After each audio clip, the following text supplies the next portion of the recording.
করেছেন, তোমরা ক্ষমা চাও, তওবা করো, আল্লাহ তোমাদেরকে মাফ করে দেবেন। কিন্তু পরিষ্কার বলে দিচ্ছি, আমাদের জীবনের চাইতে আমাদের মায়েদের ইজ্জতের মূল্য আমাদের কাছে অনেক বেশি। আর যদি কেউ হাত বাড়ানোর চেষ্টা করে, ইনশাআল্লাহ আমরা গালে হাত দিয়ে বসে থাকবো না। মায়ের সন্তানের আমরা গর্জে উঠব, যে কোনো মূল্যে আমাদের মায়ের মর্যাদা আমরা ইনশাআল্লাহ রক্ষা করব। অপশন দুইটা, একটা হচ্ছে নিজে পরিবর্তন হয়ে গিয়ে ভালো হয়ে যাওয়া, অন্যকে মাকে সম্মান করা, আর না হলে পরবর্তী পরিস্থিতির জন্য সমস্ত দায় নিতে প্রস্তুত থাকা। আমার ভাই আফসোস করে বলেছেন, এবারকার নির্বাচন অবাধ, সুষ্ঠু হবে, নিরপেক্ষ হবে, সকলের ভোট যার যার ইচ্ছা মতো দেবে। আর ভোটের পরিবেশ সৃষ্টি করার জন্য দলগুলো তাদের কর্মী সমর্থকরা ঘরে ঘরে জনে জনে যাবে, প্রচারণা চালাবে, যার যার আদর্শ কর্মসূচি নিয়ে যাবে। জনগণ যাচাই বাছাই করে যাবে। কোনো জায়গায় হেনস্থা করা হচ্ছে, গায়ে হাত দেওয়া হচ্ছে। আল্লাহর দোহাই দিয়ে বলি, এই কাজ তোমরা যারা করেছো, তোমরা নিজের অনেক ক্ষতি করে ফেলেছো।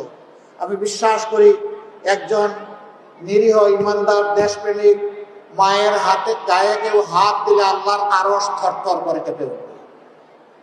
এই কাজ কেউ করবে না। যারা করেছো তোমরা তওবা করো, তোমরা মায়েদের কাছে ক্ষমা চাও, তোমরা ভবিষ্যতে এই ধরনের অপকর্মের চিন্তাও করবে না। আল্লাহ চাইলে তোমাদেরকে ক্ষমা করে দিতে পারেন, আমাদের মাওরাও তোমাদেরকে ক্ষমা করে দিতে পারেন। তবে মনে রাখবা, যারা হযরতে খাদিজা, হযরতে নুসাইবা এবং হযরতে হিন্দার যারা উত্তরসূরি, তাদেরকে চোখ রাঙ্গানি দিয়ে থামিয়ে দেওয়া যাবে না। তারা তাদের দায়িত্ব ঠিক মতোই পালন করবেন। আপনাদের প্রতি আমাদের অনুরোধ, 12 তারিখে দুটি ভোট, একটা হচ্ছে হা ভোট। হা মানে হচ্ছে বাংলাদেশ জিতে যাওয়া, হা মানে হচ্ছে আজাদি, হা মানে ফেসিবাদ, যন্ত্রণা আর ফিরে না আসা। অতএব ইনশাআল্লাহ আমাদের প্রথম ভোটটি হবে হা। দ্বিতীয় ভোট ন্যায় এবং ইনসাফের বিপক্ষে।